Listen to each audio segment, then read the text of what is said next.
we live, Kenny? Can you see us? Yeah, meeting is now streaming live. What's that gong sound? That bow. It's a mellotron, a low mellotron.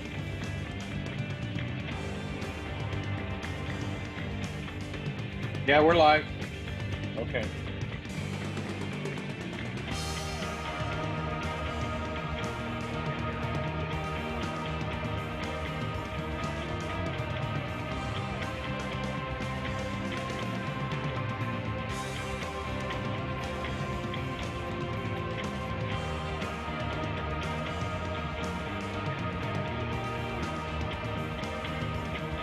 George. In.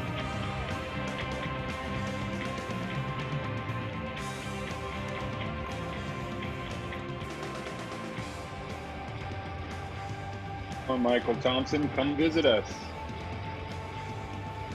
So have you guys listened to this since we got the package CDs? Well, I have not. I've been abstaining until the reviews come out. What other reviews are you waiting for? You got one from Marty? About 15 good ones. I turned it down, man. We got a good friend of ours, George Gaitan, and his talented daughter, Audrey, popping in on the stream. Thanks, guys. Appreciate it. Michael Thompson has just joined us. Our biggest fan in San Antonio. Hey, Michael. What's up, Mr. Michael?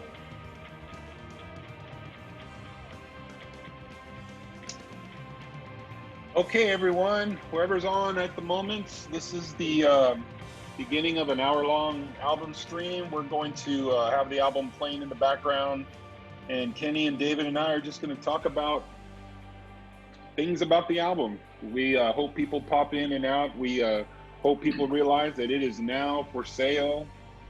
It is released in the morning, but I opened it up today, so we are ready for sale. A couple of people already online have it, so hope you like it. And if you do, let us know. But this is the first song on the album called Brave New World, the title track. And it's meant to set the tone as a science fiction adventure. And here's where our wonderful vocalist Kenny takes over the album. What's up, Tam? How are you, man? Thanks for joining on, Tam. Kenny, you want to talk about anything here? How are you guys? Austin. Tam's in Austin. Yeah, he was at Voyager Fest. He was our buddy at Voyager Fest. Okay. So he saw us play live already. So Good did to we see you, ship him a Tam. CD? Yes, I did. He bought his CD. He's the man. Yeah. I'm excited. We got the second album out finally. The artwork is amazing. It looks really professional. It feels good to be a part of something like that to me personally.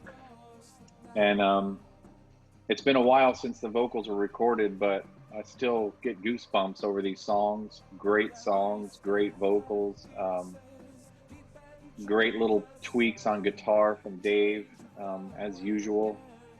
So I'm pretty excited. Michael, thanks for the comments, man. Stay with us. We're going to go through the album and talk a little bit about every song.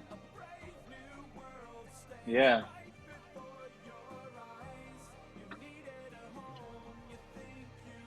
Everybody hear those science fiction guitars in the background? That's this guy right here. Mr. Over Dave. here. Or up here, wherever he is on the Zoom. That's it. This is one of the key pedals on this song. Can you guys see that? Oh, that's yeah, the secret pedal. No wonder it sounded so good. That's one of them. Yeah, well, that's the Cluster Flux. This is rated PG. Oh. And then this is the killer pedal. Ah, okay. I was telling the guys, asking the guys if they had listened to the CD since we got the got the finals in, and today was the first day I put it in. Oh my God, it really, I think it blew me away with the sonic quality. One of the things I was thinking about this one is on the intro and on that little, before we go into the first verse, I use this Rickenbacker 660 12 string. As soon as Pat said we were going to do this album, I went and bought that. I didn't know I was going to use it on here, but I don't have a Rickenbacker, man. Yeah, so only if you're doing prog albums. Yeah, so I'm just kidding. all of us have Rickenbacker 12 strings. We all got a little nuts and bought Rickenbacker 12 strings, and so that's like 36 strings of Rickenbacker guitar at one time sometimes. So, and I play Rickenbacker bass guitars. So we're pretty loyal. I think, Dave, you have 2 Ricks, right? A 6-string also, or just the 12? No, I have a bass. I got a bass because you had the Rick bass back in the day. I used it on some other stuff, but now this song came later, right? In our recording, like it was like towards the latter end of the recording, and man, I was really having a hard time trying to figure out a parts of this because the structure. Maybe you want talk about the structure a little bit, Pat. It's well. different. The song went through a ton of incarnations and a ton. And so the intro was way different. It was longer, had different parts. You know, it had different, actually almost entirely different guitar treatment. And then David came up with that key lick in one little bitty part that you'll hear at the outro also. And that just redefined it. So I got rid of everything else, stretched that out, turned it into the primary guitar piece instead of just a bridge, and it became a very connecting kind of motif on the intro and the outro. And then so it's kind of bookended, and that's why the 2 parts have called Vapor Trail, which is, you know, the entry of the spaceship into the atmosphere. It was originally called Magnetic Fields, but when Neil Peart died, I wanted to do a couple of homages, so I changed the name to Vapor Trail as, you know, a nod to Neil. And then we also did something on the last song that was a nod to Neil. But the bookend is that. And then the middle is the introduction of the story with the lone traveler on this new place. And I think Kenny and David captured the emotion of isolation and all of the feelings beautifully. Here's some really good guitar work right here. Robert ripping it out here. You're just joining us. We are going through the album and just talking about the songs. This is Built for the Future. You know that if you're on because you joined us. But the album is released today. You can go buy it. It's on our Bandcamp. It's only going to be on Bandcamp for a while. We're going to do an exclusive on Bandcamp before we do any live streams and do any of the streaming services. So here's that lick David did. And then, of course, our wonderful vocalist outroing the vocal themes. Album is for sale. So for you, go ahead. No, I was going to say thanks for joining us, those of you that are on right now. Hopefully more people will pop in as we continue. George, Chris Squire would be proud. I'm done. That's all I need to hear. Yeah, the first album was dedicated to Squire because that's when he passed away. And then this album comes and Neil Peart dies. It's like, dang, these people, right when we're releasing an album, heartbreak hits. Part of the space atmosphere that David created with guitars, and I added some keyboards. There's a lot of backward masking on this one for you. It's nice. Don't spin it backwards though. There's nothing else to find. Tam, right now we're not planning a Zoom live performance, only because we're kind of disparate. A couple of guys are quarantining. I'm out in the middle of the retail world, so I'm not quarantining. I'm running around fighting the germs, but you gotta breathe. Yeah, this is funny you should ask that on this song, Tam, because you gotta breathe. But we are planning CD release show, at least one nice effort here locally in San Antonio. We were going to do it late this year, but then COVID struck, changed our plans. So we're going to look towards next, maybe spring or summer, depending on what the universe allows. Michael's, yours is shipping in the morning. Your CD's shipping first thing in the morning, 8:30. Dropping off at the mill, at the post office, and it should get to you rather quickly.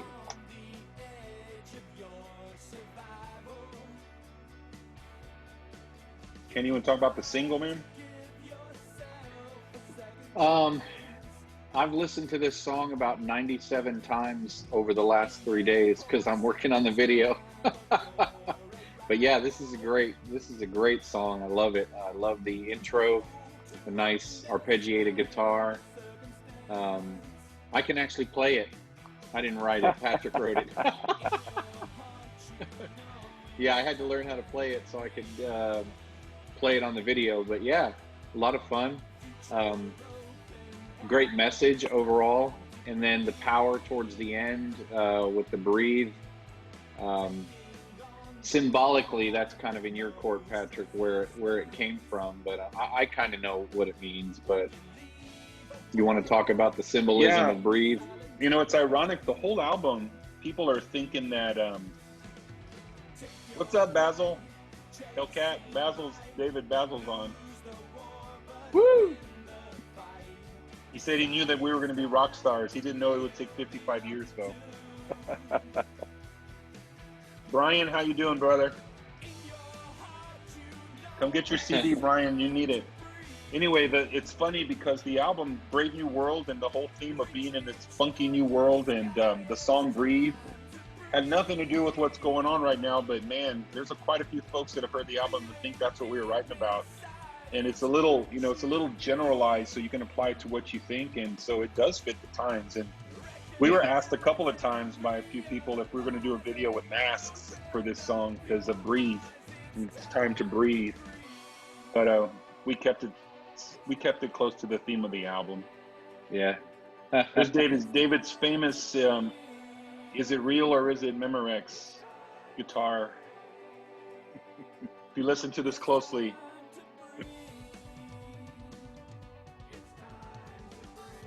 is it a guitar or a synthesizer? Right here.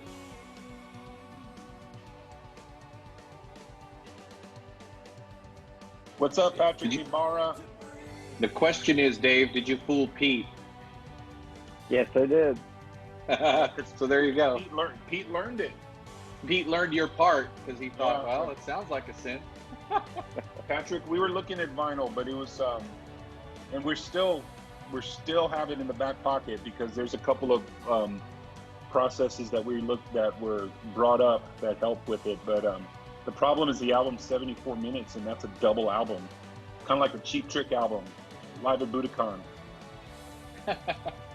Philip, nice to see you, man. Thanks for jumping in. Philip is one of our great local fans here as well. He and Patrick Ibarra and Drea, nicknamed Dragon, huge fans and supporters locally. Drea made these shirts actually back on our first album. Here's Kenny's Crescendo. Tam, that is a Mellotron. Yes, sir. Mellotron. If it's a Patrick album, it's a Mellotron. Yeah, the Mellotrons. Listen to that vocal.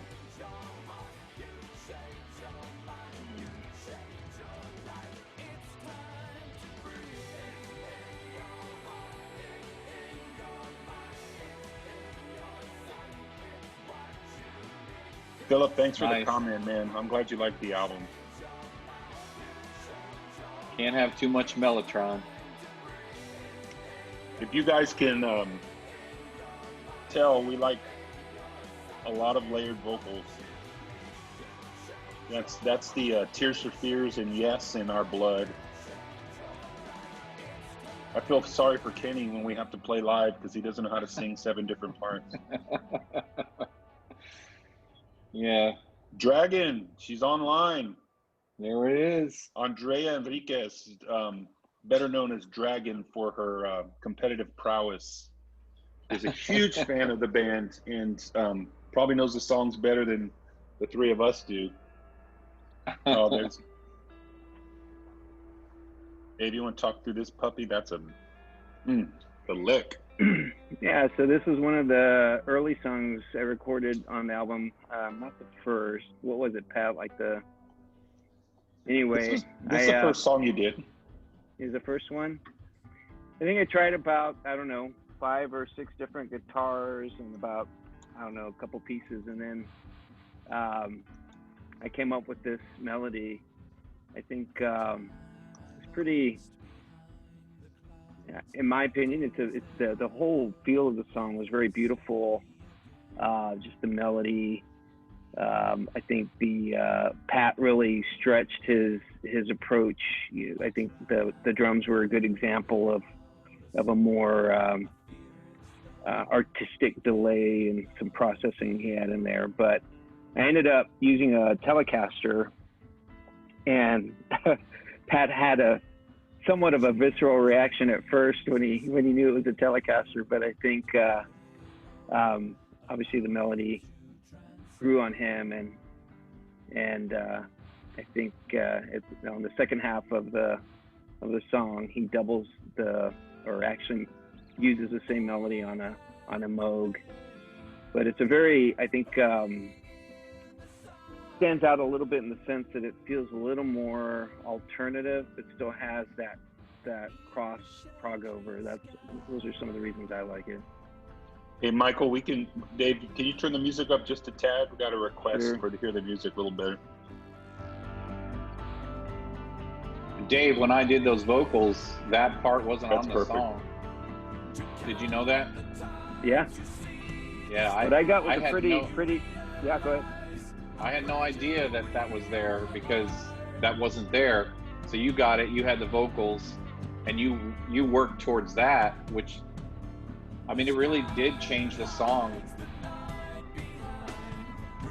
So the song was written, The Sheltering Sky. The working title was Under Barren Skies. And then I looked up The Sheltering Sky, the novel, and I love the themes of mortality and finite. Our life is finite. And so that's what this song is about. The days pass and they don't ever come back. And everything that's left is behind us, burning in the sun. So We only get one ride. That's right. Emotionally, this song is very significant. And David's guitar really is what makes the song. It really is, because it was, I don't want to call it plain, because when I did the vocals, I thought that it was an incredible song. I'm like, wow, this is really good. Had that really nice, solemn vocal melody, and everything was just smooth. And then we come back with Dave's guitars, and it was a new song that had just a whole new feel and a much stronger appeal, especially in the prog side. So yeah, amazing. So just right there. Well, hold on.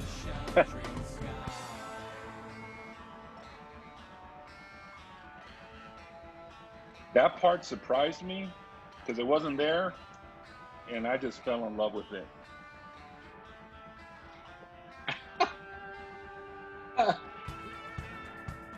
There's a feral online. Hello, Amaya. Quit making fun of your dad. I told him what to do, Amaya, but he wouldn't listen.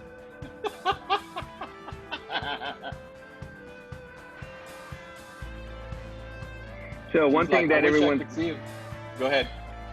No, I was just going to say, guys, we were just talking before the show about how Pat's, awesome at this and that, and, I do things over here, but just, Kenny's vocals, everybody that we've spoken to, the shows we've done, everybody comments on how amazing his vocals are, and they really are. And on this song, and I want to say he's been in stealth mode for many years, so I'm glad Pat brought him out of that, but right before we came into this, one of the things I did a lot was this kind of call response with Kenny's vocals, and often I would double his melody with the guitar, and it was interesting because what I got was pretty sparse, and then all this kind of came out thanks to Pat with his final production. Lisa, oh my goodness, Lisa.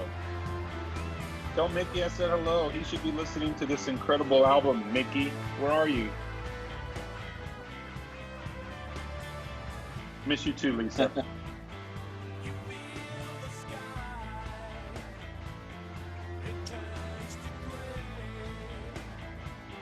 This is all Kenny and David. Thank you, Patrick. Patrick Abar is our biggest fan. And biggest, by biggest, I mean the tallest.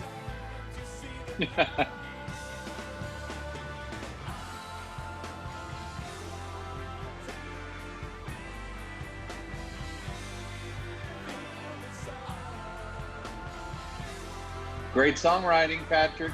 Thanks. Amazing. So there's about 15 tracks of Kenny's vocals in here with mixed with mine.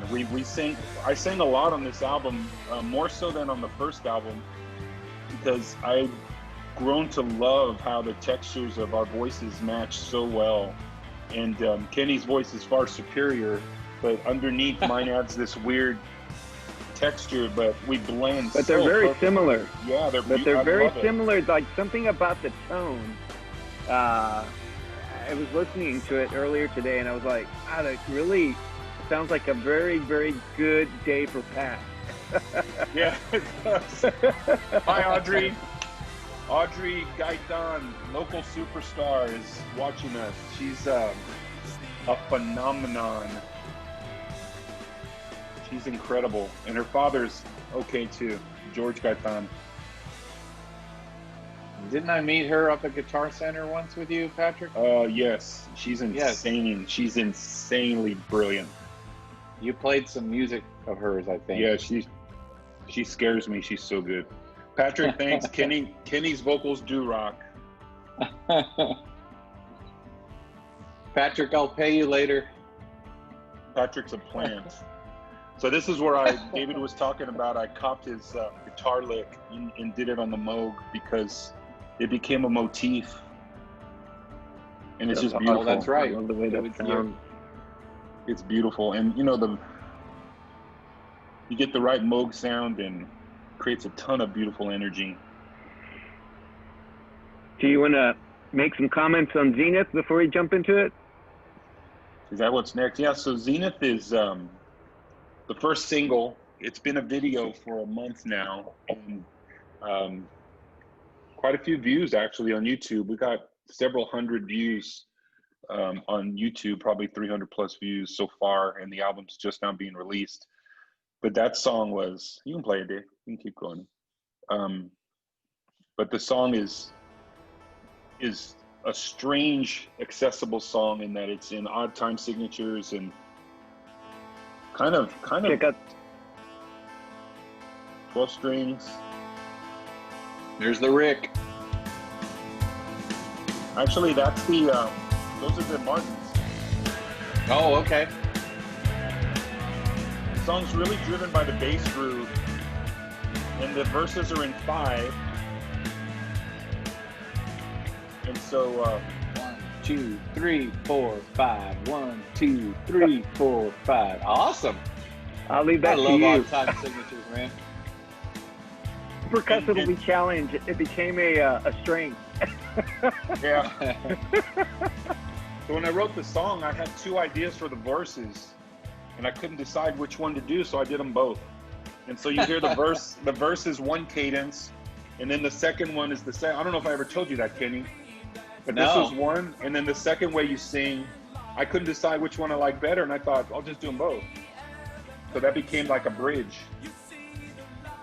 So this is the first verse idea I came up with. Second verse. The good thing is we don't have to worry about Dave and time signatures. He doesn't use them, so we just give him the music, and out comes amazing guitar. Outcome, yeah. It's become a strength. Yeah, and if you guys hear what Dave's doing on the song, I mean, it's a lot of like ambient kind of texturing. I'm playing the primary 12 string there.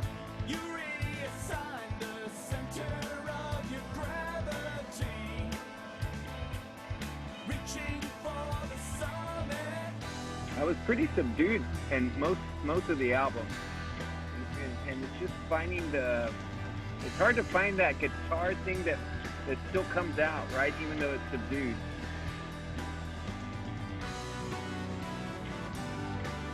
What's that, Pat? That's a Moog also.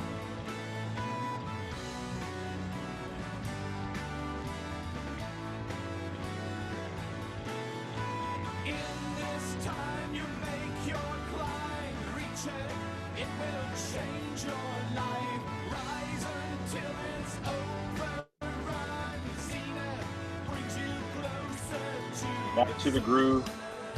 There's David's spacey guitar. Yeah, to me, it sounds like Jimmy Page. Oh, sounds yeah, like sounds like a talk box to me. It's very nasally. It's very nasally. Yeah. It's got a talk box feel to it. Pete just said, I thought it was at 9. 9:30, man.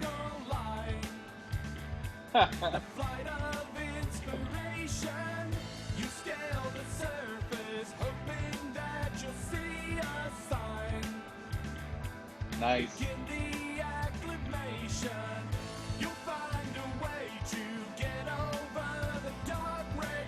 Call and response. Yeah. So what I did Well, here that is right. Go ahead. Go ahead. No, I was just going to say, instead of layering them out, I overlapped them. Moog solo.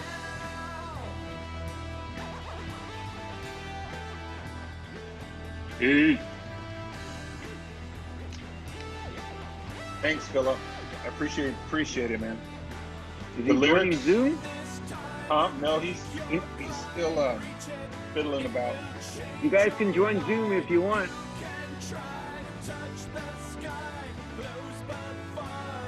You know, that's another funny thing we should talk about, Patrick. With that.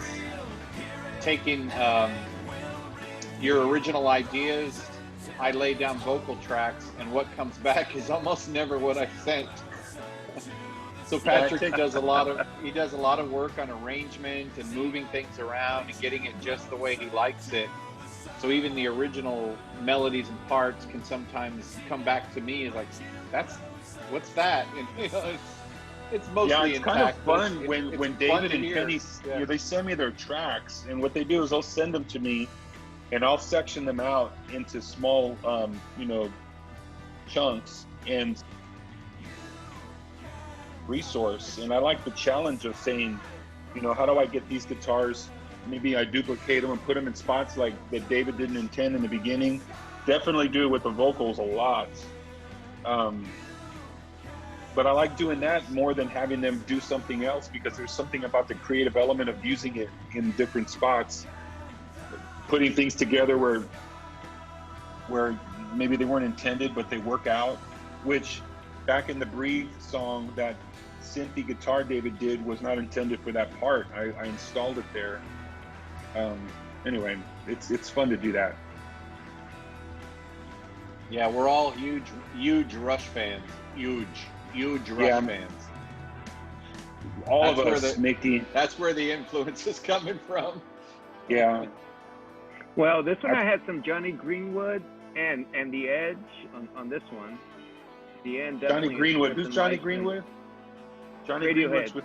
Oh, yeah, Radiohead. yeah. That's very Radioheady. I get it.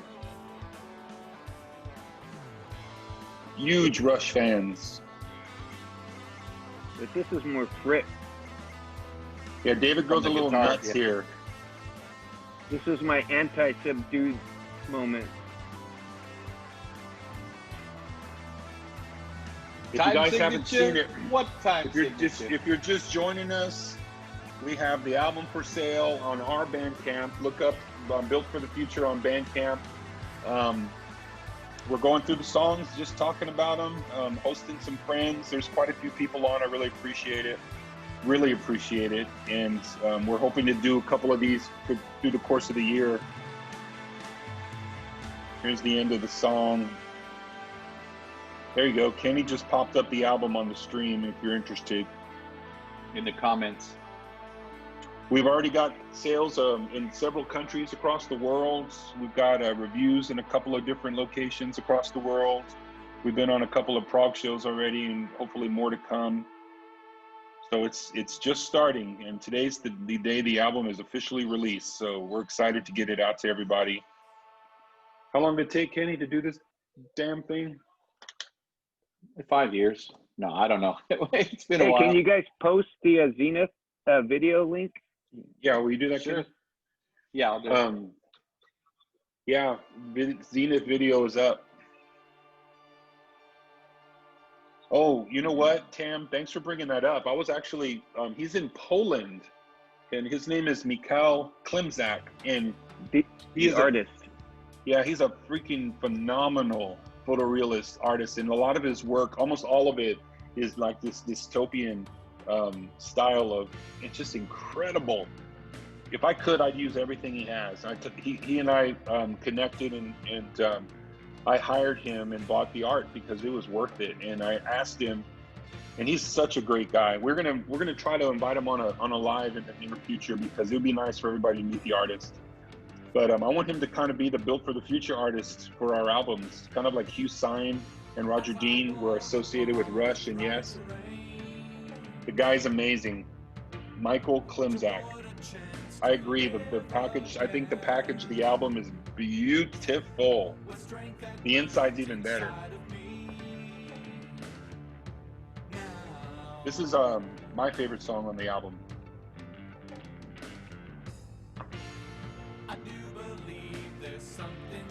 Mostly because you can hear the bass guitar. Oh, just kidding. Well, you know, that's funny. That's funny that you say that, because the thing that hit me when I got this, when I was remembering two things. One was like just the beauty of the vocal melody.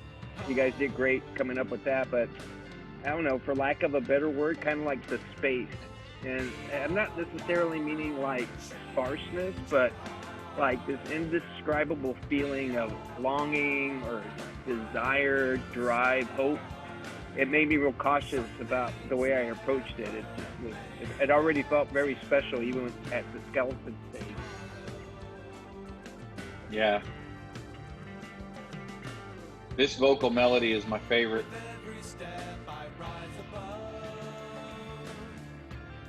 This is my favorite verse on the album. This song is built in 3 different sections. So this is the first section, and this one I believe is in 9. Yep. So this is in 9, and in the middle part, I believe, I think it runs to 7. I think it's in 7, and then it goes back to 9 for the 3rd section.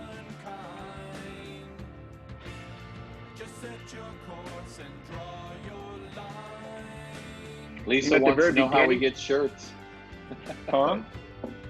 Lisa wants to know where you get the shirt. You know what, Lisa?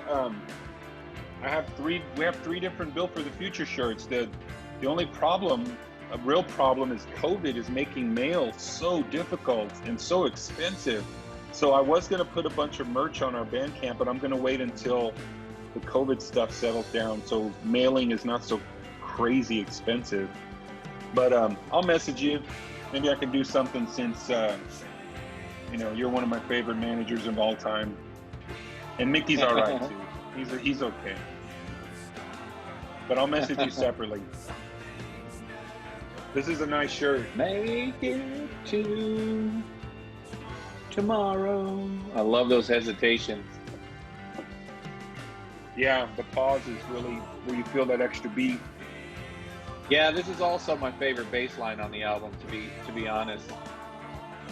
It's interesting because in my head, the bass player that comes to head is Mike Rutherford from Genesis, which is not common for me to have him in my head.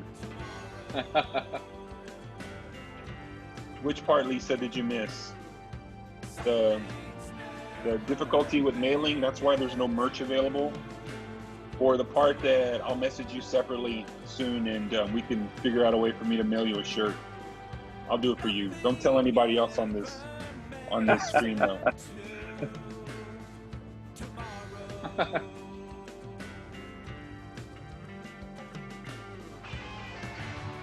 There it Here is. comes the David Show.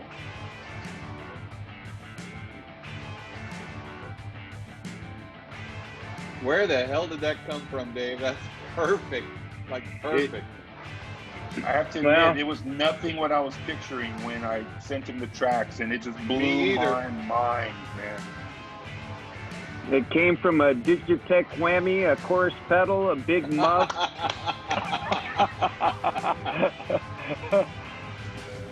Can't have a good guitar part without a big muff.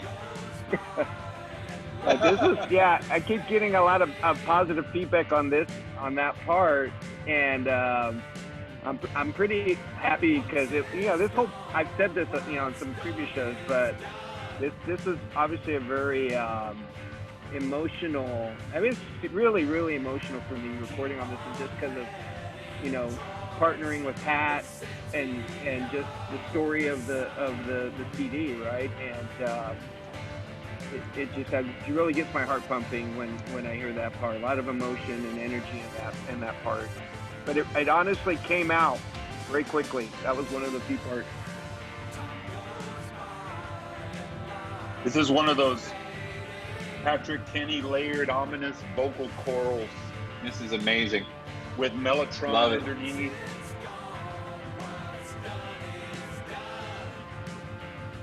That drive of the bass.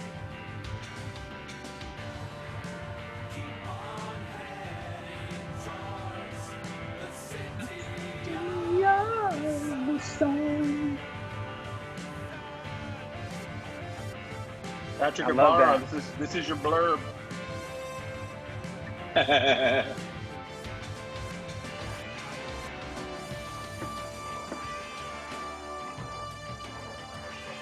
Now you go into part 3, which is the coda, kind of the big ominous philosophical ending. 12-string guitars. Progressive rock, you got to have 12-string guitars.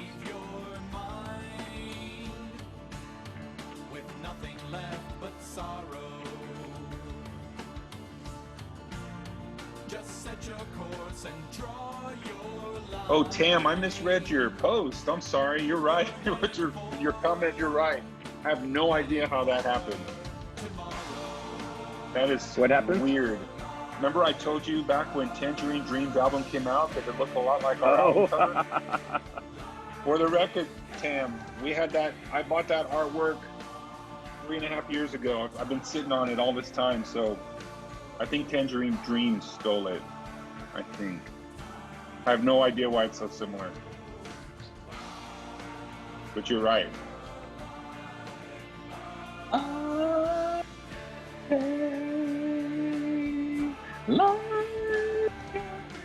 I resurrected Roland here at the end with that melody.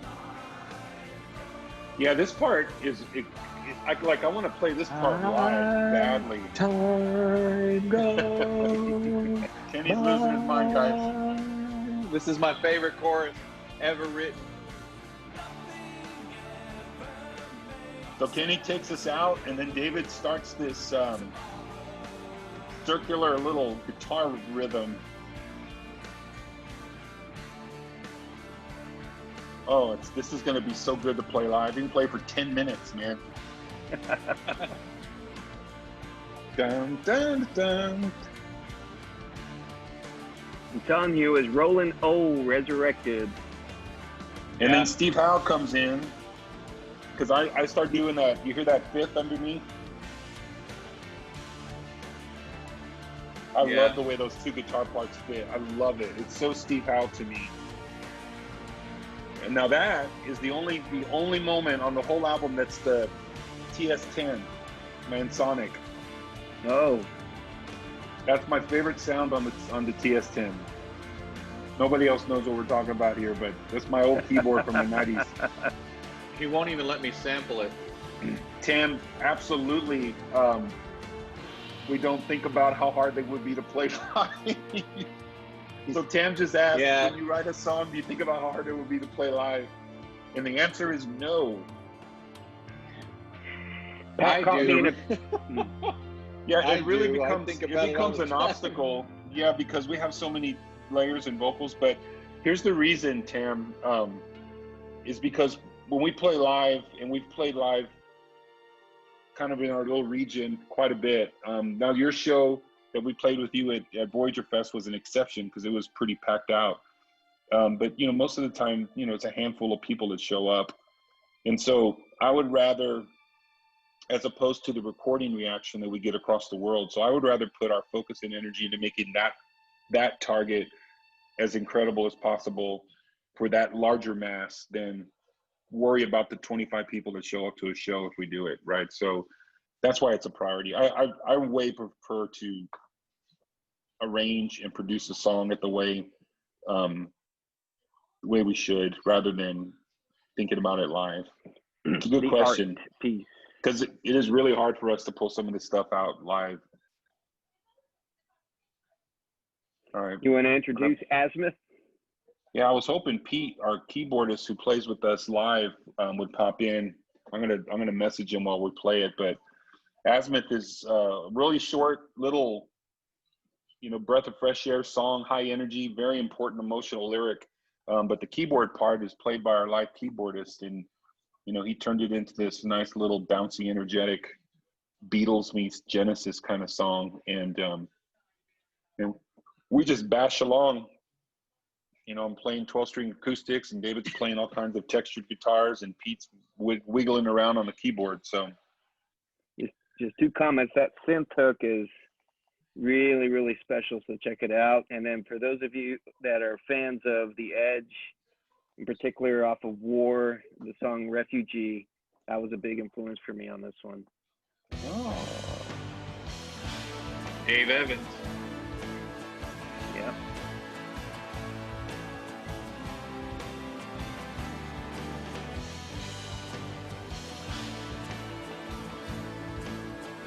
Love that synth.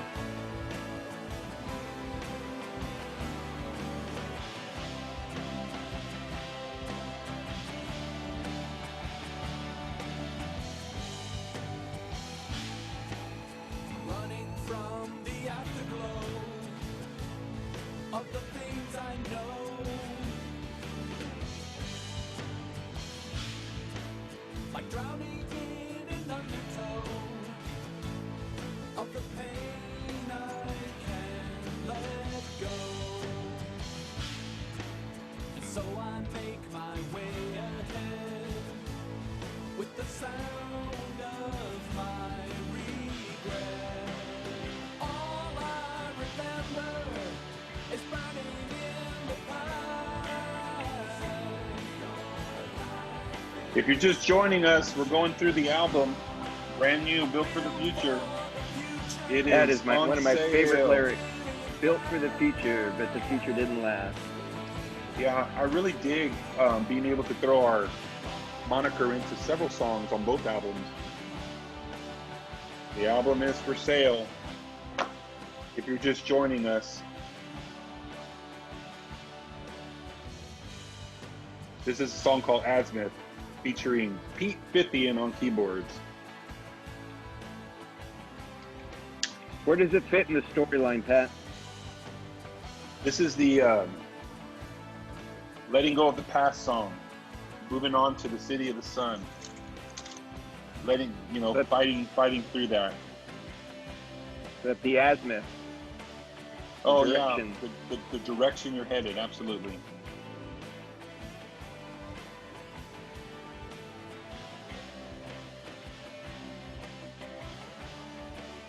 That's David's fuzzy guitar.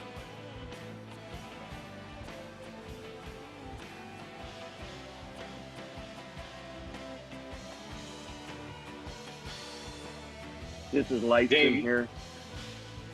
Dave, you know who influenced me on guitar besides Evans was Paul Reynolds from Flock of Seagulls. And I know that might sound strange to some people because you think of Flock of Seagulls and Iran, but when you listen to the album, deep inside those other songs, that guy was a brilliant guitar player. He was, to me, he was the band, but that's not how the band presented itself. You know, he was a big part of how they wrote their parts and things, but he had some incredible ability. I got several of their albums back in high school, man. Yeah, and if you listen to those parts, yeah, it's amazing, man. He's really a good guitar player. This is a good example of Kenny and I harmonizing. Yeah. I love it. I love hearing us sing together.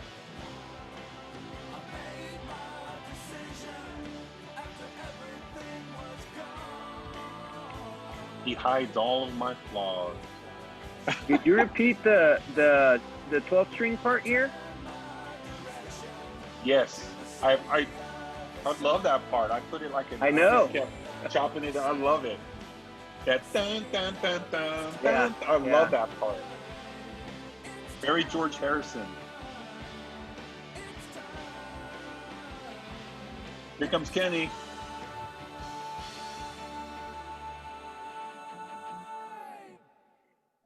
It's All right, time. for the record, I just want to say this next song was not influenced by the Flock of Seagulls. Good point. Not even close. So Kenny, why don't you talk about this baby right here? And if you just joined us, guys, we're about 15 minutes left in the show. We're gonna end at 10 o'clock. But if you just joined us, we are Built for the Future, and we are releasing our album today. So we thought we'd go on and have a little fun and talk through the songs. I'm Patrick. This is David. This is Kenny. There you go. They're vocalists, guitars. I play instruments on the album, and we're so happy to share it. So I'm glad you're listening. Those of you that there's been a crowd all night long, so I appreciate it. Way better than I thought it'd be, but it's fun to have. We're gonna do another one of these soon. All right, Kenny, tell them about your song. This is a song that I started writing, trying to contribute to what Patrick was working on for the album, and it got put to the side. It used to be called erhu, which is the name of the Asian instrument that plays in the beginning of the song. And Patrick doesn't like he doesn't like my song titles. So because some of the lyrics were referring to distant land, he decided it was better to call it Distant Land, which was brilliant. But anyway, took this song, sent it to Patrick as a small, 4 or 5 minutes maybe. And Patrick turned it into this epic 15-minute progressive masterpiece. So yeah, love it. I love what he did to it. Just I know Chris Benjamin isn't on here, but I just want to give him a shout out because you guys can hear that slide guitar. Pat hated it until Chris said he loved it. So Yeah. I love it. Yeah, Chris Benjamin's not on here. There's several of you that know Chris, and he's very much like Kramer, where he speaks his mind, and he's honest and he's on target. And so when he says he likes it or doesn't like it, it's just flat out honest. And when he likes something, it really makes me think about it because it's like he's onto something. This whole song is supposed to sound like part of the journey of almost like a movie, like cinematic. You feel the drums kind of like you're walking across this long distance. one of my favorite songs. So there's 5 sections because we're progressive rock. Crossover. Yes.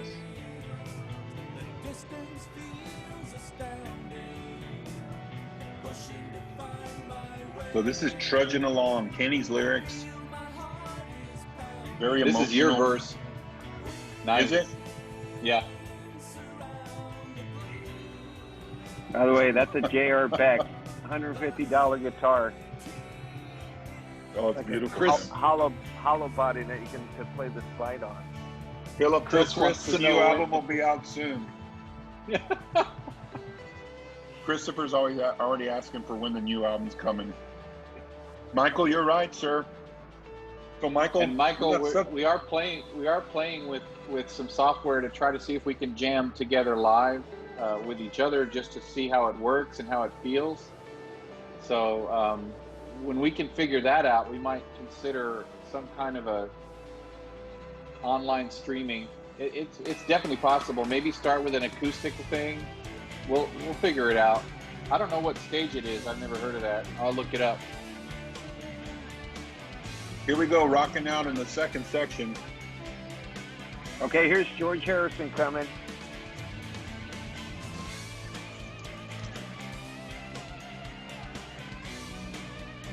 The guitar and vocal on this part are insane. That Weeping love- Ben. Kenny, that Weeping Ben, that's totally Harrison. Definitely.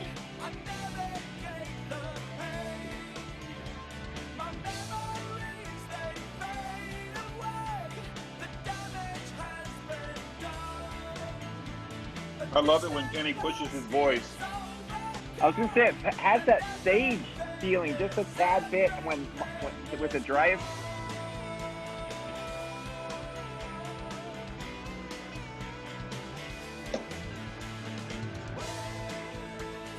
I love the layered vocals here.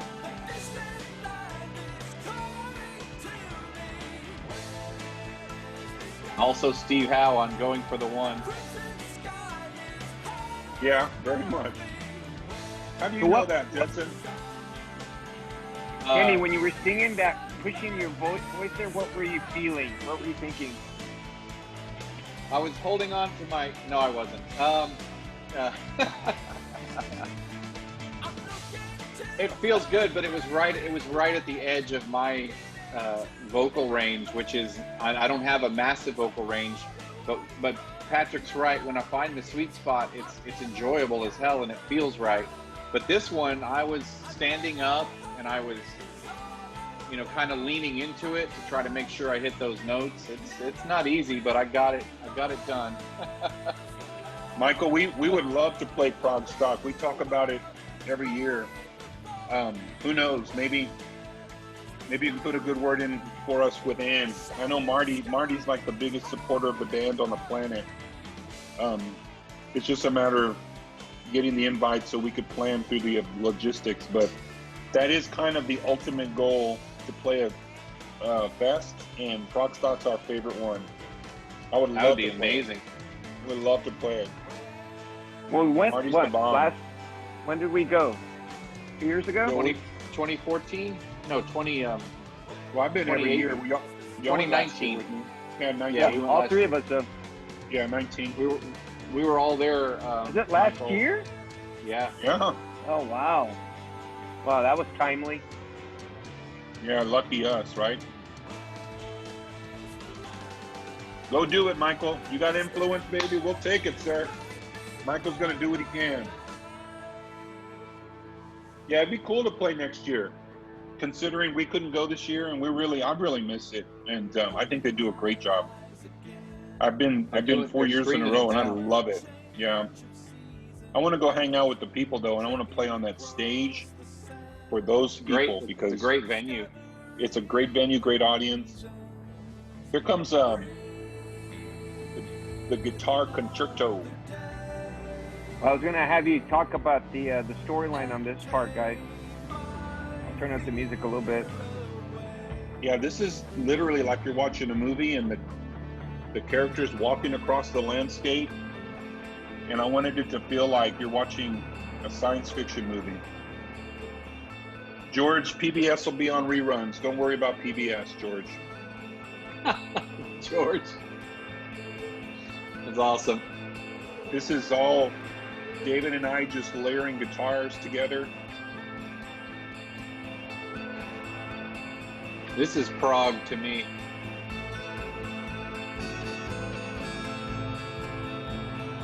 I was trying to get that pulse in there. Originally, I created the pulse with my acoustic guitar. I was hitting it. I was hitting the strings. And then once we layered everything, it wasn't prominent enough, so I added a soft synth bass with the Nice, bass I hit. like that. I like Yeah. it. When I wrote it though, I did one track like this. I love all this part, but I adore when the bass and the drum come in. Serena, hello Serena. Oh my gosh. Serena's in the house, guys. Hello, Commander. Serena, we just released the album. I know you love prog rock, Serena, so go buy it. I know it. It's just your cup of tea.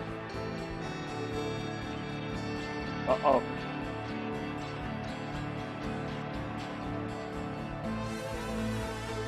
Oh, little. So that mode intro piece is bit.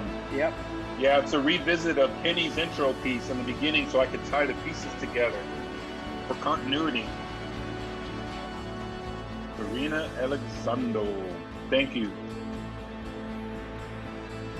I hope you're doing well, Serena. 1, 2, 3, 4. Okay, time for a little bass guitar here. And I'll put the album on streaming probably in a month or two. You millennials want everything on Spotify.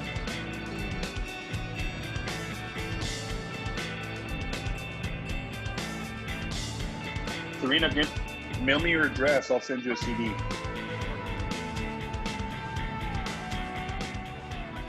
This to me is the yesiest moment on the whole album. I went for a Chris Squire feel and I didn't give a poop.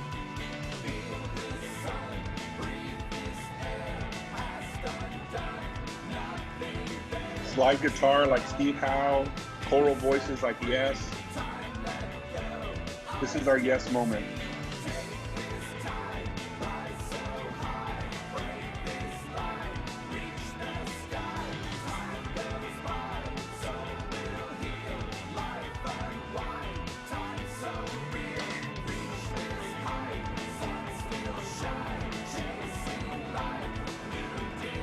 Chasing light.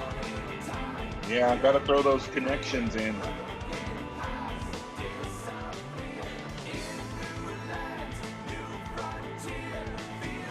Yes, Philip, Spotify rocks.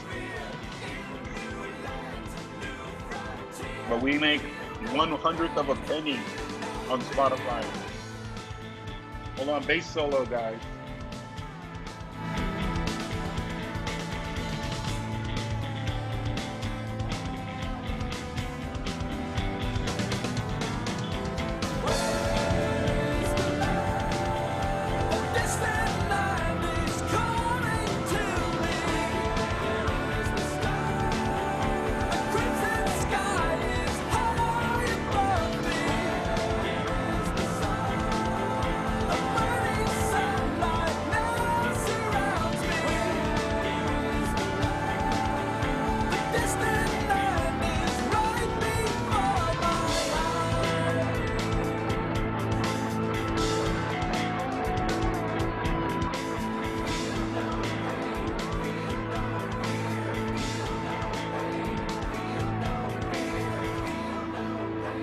This should appeal to the prog fans.